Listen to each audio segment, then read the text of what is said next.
अंश BPSC classes में आप सभी का स्वागत है। पिछले ब्लॉक में आप लोगों ने जैन धर्म से संबंधित कुछ महत्वपूर्ण जानकारी प्राप्त की थी। इस ब्लॉक में आप लोगों को मैं बौद्ध धर्म से संबंधित कुछ जानकारी देने का कोशिश करूंगा, जो बिहार लोक सेवा आयोग द्वारा आने वाली परीक्षा में अति महत्वपूर्ण साबित होगा।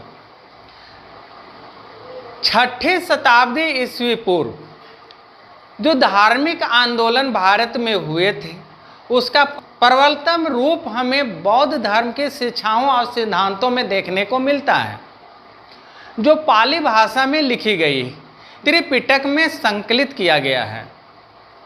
बौद्ध धर्म के संस्थापक गौतम बुद्ध थे। पाली ग्रंथों में बुद्ध के जीवन संबंधी कथाओं के अनेक चमत्कार उपाख्यान भी सम्मिलित हैं, अर्थात कि उनके कुछ चमत्कार जो किए गए हैं उसके बारे में वर्णन किया गया है। बौद्ध धर्म के बारे में जानने से पहले हम लोग थोड़ा सा बौद्ध धर्म के संस्थापक बुद्ध की जीवनी के बारे में जानने का प्रयास करते हैं। पूर्वोत्तर बिहार में 6ठी शताब्दी ईस्वी पूर्व शाक्यों का एक छोटा सा गणराज्य था, जिसकी राजधानी कपिलवस्तु थी। यहाँ के जो राजा थे उनका नाम सुधोधन था, जिसकी पत्नी का नाम महामाया था। महामाया के गर्भ से 563 ईस्वी पूर्व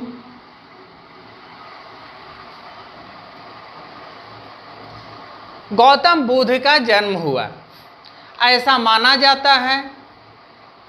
इसको अन्यथा न लेंगे कि किसी बात के चलते महामाया अपने पति से झगड़ गई और झगड़ करके घर छोड़ करके अपने मायके जाने के लिए तैयार हो गई।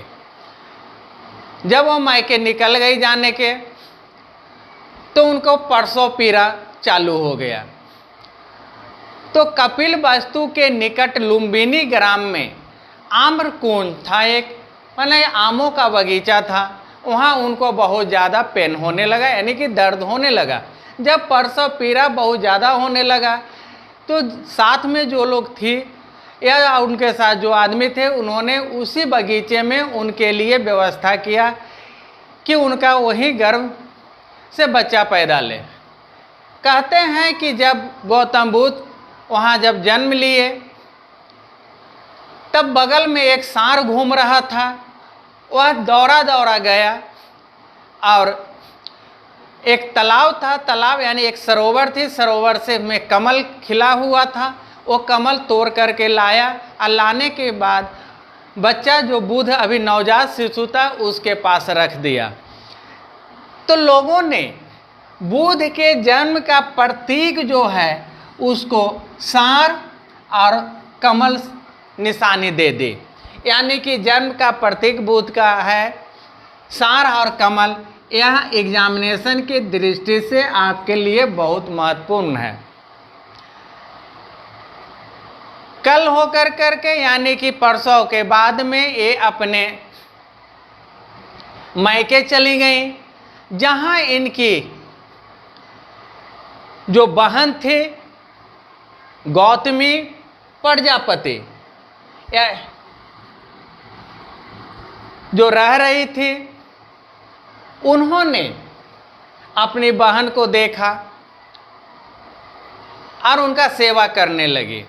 बुद्ध के जन्म के ठीक 7वें दिन महामाया का मृत्यु हो गई, यानी कि गौतम की माता का निधन हो गया। उनके निधन के उपरांत उनकी मौसी जो हैं गौतमी प्रजापति, वह उसकी देखभाल करना स्टार्ट कर दे, यानी कि गौतम जो हैं, गौतम को जो देखभाल करना स्टार्ट की है उनकी मौसी गौतमी प्रजापति।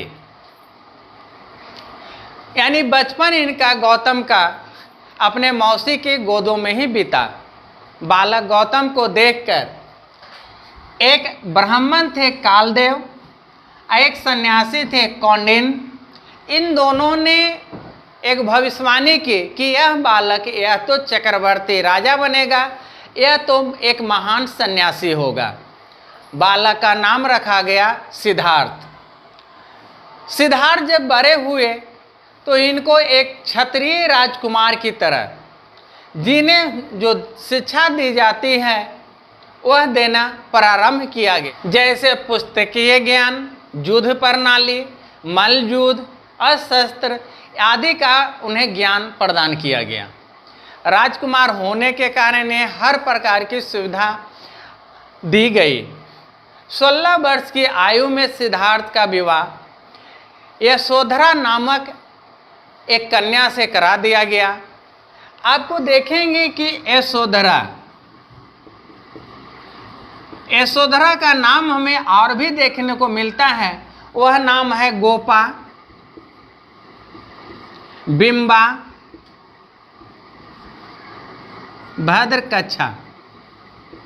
यह भी नाम इनका यशोधरा का हमें देखने को मिल रहा है।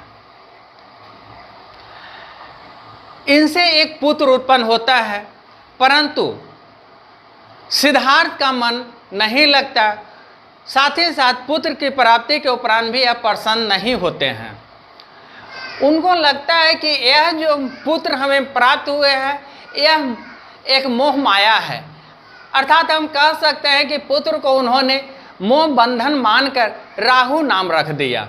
वो कहा करते थे कि यह राहु है, अर्थात मेरे जीवन में एक ग्रह के रूप में आया है।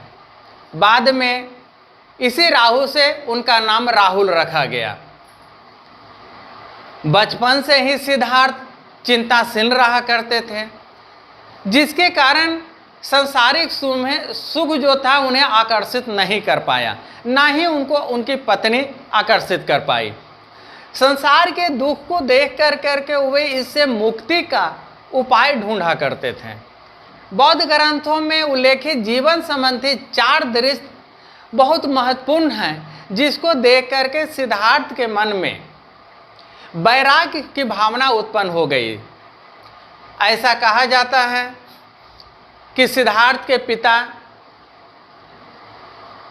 एक रथ तैयार करवाए और करवाने के बाद इनको नगर भ्रमण के लिए भेज दिए। जब वो पहले दिन निकले नगर भ्रमण को, तो उन्होंने एक वृद्ध आदमी को देखा। एक वृद्ध आदमी को देखा जो कि एकदम जर्जर शरीर वाला था। वह लौट कर करके वापस चलाए और सोचने लगे क्या प्रत्येक आदमी को इस अवस्था में जाना जरूरी है। सोच करके रात गुजर गई। फिर कुछ 2-4 दिनों के बाद पुनः नगर भ्रमण को निकले, तो उनको दिखाई पड़ा एक व्याधि युक्त यानी कि रोगग्रस्त व्यक्ति। जब रोगग्रस्त व्यक्ति को देखे तो उन्होंने सारथी से पूछा कि क्या हुआ, तो वे बोले कि यह रोग से ग्रस्त है, अर्थात इसको बीमारी हो गया है। इनके मन में व्याकुलता और बढ़ गई। वे लौट कर करके घर चले आए। अपने राजमहल में आकर के फिर चिंताशील हो गए। क्या मनुष्य को बीमारी होना क्या जरूरी है, या प्रत्येक मनुष्य इस अवस्था से गुजरता है? यह सोचते सोचते उनकी फिर रात गुजर गई। कुछ दिनों के उपरांत फिर वह निकले घूमने के लिए। जब नगर घूमने के लिए निकले तो उन्होंने देखा कि एक आदमी को 4 आदमी टांग कर करके लेकर करके जा रहे हैं। पूछा उन्होंने सारथी से कि इसे क्या हुआ, तो उन्होंने बोला कि यह व्यक्ति मृत्यु को प्राप्त कर लिया है, यानी तीसरा जो है वह मृत्यु ग्रह से प्राप्त जो किया है। उस व्यक्ति को देखा, इनके मन और व्याकुल हो उठा। वो पुनः वापस चले आए। उनका ये 3 दृश्य देखना उनके मन में कौतूहल भर दिया और चिंतामग्न होकर के रहने लगे। उनके पिताजी बोले कि बेटा ऐसा करो कि तुम पुनः जाओ नगर घूमने। उनकी बातों को मान कर करके फिर वह नगर घूमने निकले। तब उन्होंने देखा कि एक व्यक्ति जा रहा है, वह बहुत प्रसन्न मुद्रा में है और गांव का भ्रमण कर रहा है। उन्होंने सारथी से पूछा कि यह कौन व्यक्ति है जो इतना मतलब कि प्रसन्न मुद्रा में घूम रहा है। तो उन्होंने बोला यह एक सन्यासी है जो सांसारिक मोह बंधन को त्याग दिया है, अप्रसन्नचित है। उन्होंने सोचा कि संसारी दुख को उन्मूलन के लिए सच्चे ज्ञान की खोज सन्यास बन करके ही प्राप्त किया जा सकता है। और उन्होंने सच्चे ज्ञान की खोज में सिद्धार्थ अपनी पत्नी जसोधरा और शिशु राहुल का सोता छोड़ कर करके घर से बाहर निकल गए। इस काम में उन्हें ऐसा माना जाता है कि जिस रथ से उन्होंने घर त्याग दिया था वह घोड़ा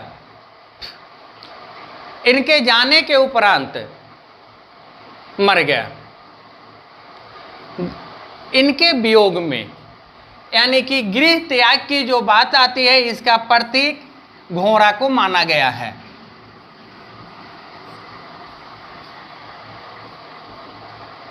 क्योंकि इन्होंने देखा नहीं कि मेरा घोड़ा मरा या जिया या जिंदा है, ये आगे की ओर बढ़ गए।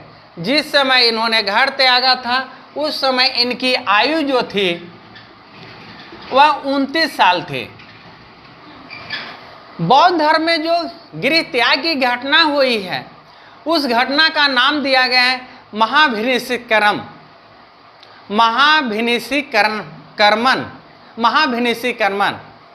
उसका नाम दिया गया है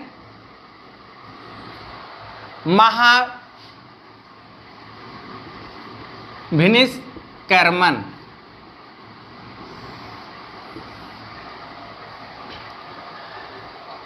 गृह त्यागने के उपरांत सिद्धार्थ अनेक आचार्यों के आश्रम में गए। उनमें से एक थे अलार्क राम और दूसरे थे रुद्रक राम पुत्र। एक हैं जो आचार्य वो हैं अलार कलाम और दूसरा है रुद्रक रामपुत्र। अलार्क नाम से उन्होंने योग शिक्षा सीखे। वो भी योग शिक्षा था, वह कठिन योग शिक्षा, परंतु उनको संतोष नहीं हुआ। अब वे उरुवेला पहुँचे। उरुवेला जिसको वर्तमान में बेला भी लोग कहते हैं, जहाँ उन्हें 5 ब्राह्मण मिले। वह 5 ब्राह्मण, एक तो कौंडिन्य थे, उसके बाद चंपा, आद्या, महानामा एवं अस्थागी। ये 5 ब्राह्मण वहाँ साधक के रूप में बैठे हुए थे। इनके साथ इन्होंने अन्न जल ग्रहण करना छोड़ करके यानी बिना अन्न जल ग्रहण किए घोर तपस्या प्रारंभ किया, जो करीब 7 वर्षों तक चला। वे सुख करके कहा जाता है कि नर कंकाल बन गए थे, किंतु ज्ञान की प्राप्ति नहीं हुई। तब उन्हें इस कठिन तपस्या को लगा कि अब त्याग देना चाहिए। यहीं पे उन्हें एक सुजाता नाम की कन्या के हाथों खीर अर्थात भोजन ग्रहण किया। जब वो खीर खा लिए, इसके कारण उन 5 ब्राह्मणों में इनका साथ छोड़ दिया। अब गौतम अकेले गया आ गए। चलते चलते हुए निरंजना नदी के किनारे एक पीपल वृक्ष के नीचे असमाधि लगा दी। साथ ही साथ वो दृढ़ निश्चय कर लिए कि जब तक ज्ञान की प्राप्ति न होगी तब तक हम समाधि भंग नहीं करेंगे। मात्र 8 दिनों की तपस्या है, 7 दिनों की तपस्या में ही अर्थात 8वें दिन उन्हें ज्ञान की प्राप्ति होती है। यानी ज्ञान की जो प्राप्ति होती है वह पीपल वृक्ष के नीचे, यानी कि पीपल वृक्ष उनका ज्ञान का प्रतीक है। इस समय इनकी आयु 35 वर्ष के थे। ज्ञान प्राप्ति के उपरांत सिद्धार्थ अब बुद्ध कहलाए जाने लगे और वह स्थान जहाँ पे ज्ञान प्राप्ति हुई थी वह स्थान बोध गया कहलाया। वह स्थान बोध गया कहलाया। संसार के हित के लिए उन्होंने धर्म का प्रचार यानी ज्ञान का प्रचार करने का निश्चय किया। ज्ञान प्राप्ति के बाद वे पुनः उर्वेला में छूटे हुए पांचों ब्राह्मण से मिले। वह स्थान था सारनाथ, जहाँ इनकी मुलाकात होती है। उन्हीं लोगों को बुद्ध कहते हैं कि हमें ज्ञान की प्राप्ति हो गई है, मैं तुम्हें ज्ञान देता हूँ, और उनको अपना ज्ञान देना प्रारंभ करते हैं, अर्थात कि प्रथम उपदेश देते हैं, जिसे कहा गया धर्म चक्र परिवर्तन, यानी उपदेश देते हैं। उसको क्या कहा गया है? धर्म चक्र परिवर्तन। और वह स्थान था सारनाथ, वाराणसी के नजदीक में है। वे आजीवन धर्म प्रचार करते रहे। अपने जीवन के अंतिम समय में वे पावा में बुद्ध ने एक चुंद नामक सुनार के घर भोजन किया। कहा जाता है कि वह सुनार था जो इनको सूअर का मांस खिला दिया था। वह खाए, इसके उपरांत उन्हें उदर विकार हो गया, जिसको कि अल्सर कहा जाता है। इसी अवस्था में वह टहलते हुए यानी अपने धर्म प्रचार को करते हुए बीमारी को लिए हुए कुशीनगर आए।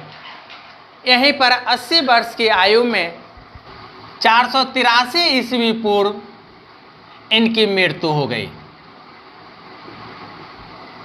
483 ईस्वी पूर्व में कुशीनगर में इनकी मृत्यु हो गई, अर्थात वे महापरिनिर्वाण को प्राप्त कर गए। उन्होंने किसी को भी अपना उत्तराधिकार नियुक्त नहीं किया था। ऐसा कहा जाता है कि इस समय में जो उनका शिष्य था आनंद, उसको जिज्ञासा बहुत थी, भाई अपना उत्तराधिकार नियुक्त किसी को कीजिए। इस जिज्ञासा को शांति करने के लिए उन्होंने उत्तर दिया था, अर्थात बुद्ध ने कहा था, आनंद, मैंने जो धर्म और विनय के उपदेश दिए हैं, मेरे बाद वही तुम्हारे मार्गदर्शक होंगे। जब वे मरे, अर्थात कि महानिर्वाण को प्राप्त किए, तो इस महानिर्वाण को जो पहचान दिया गया है, यानी कि जो प्रतीक दिया गया है, वह है पद चिन्ह। साथ ही साथ मृत्यु के रूप में जो प्रतीक है वो है स्तूप। आपके लिए यह प्रतीक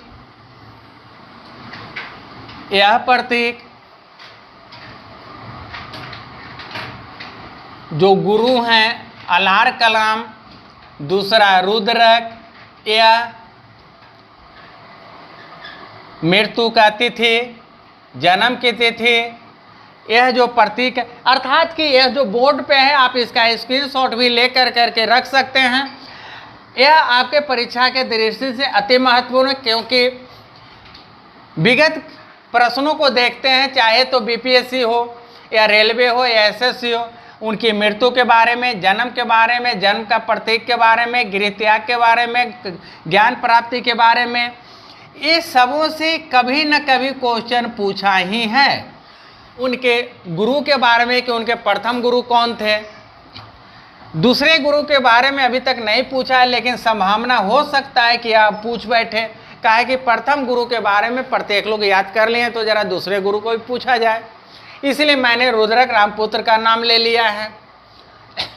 इनकी पत्नी का नाम को जो देखा जा रहा है, यह तो सभी लोग जानते हैं, लेकिन गोपा है, बिंबा है या भद्रकच्छा है, इसके बारे में लोगों को कम जानकारी है।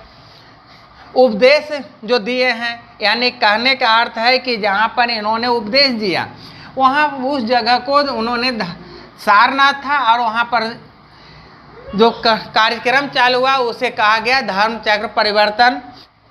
यह जो भी चीज़ है वह आपके एग्जामिनेशन के दृष्टि से महत्वपूर्ण है। आज मैं अपना ब्लॉग यहीं पे समाप्त करता हूँ। अगले ब्लॉग में मैं आप लोग को बुद्ध की शिक्षाएं तथा सिद्धांत के बारे में बताऊंगा। जो हमारे ब्लॉग में नए आए हैं वह सब्सक्राइब कर लेंगे, बेल आइकन को दबा देंगे, लाइक करना, शेयर करना और कमेंट करना ना भूलेंगे। मिलते हैं नेक्स्ट क्लास में।